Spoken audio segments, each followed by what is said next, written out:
Hey guys! In this video I'm going to show you how to add background music to your game. First, insert a sound into Sound Service.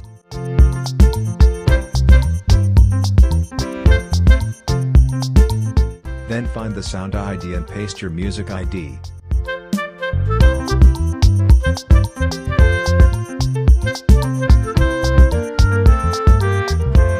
Okay, now you have to insert a local script to start our player scripts. And just write this little code.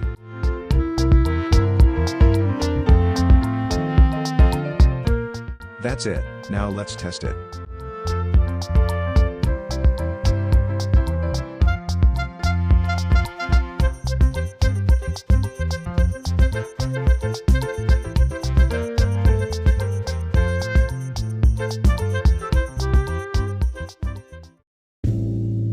Works.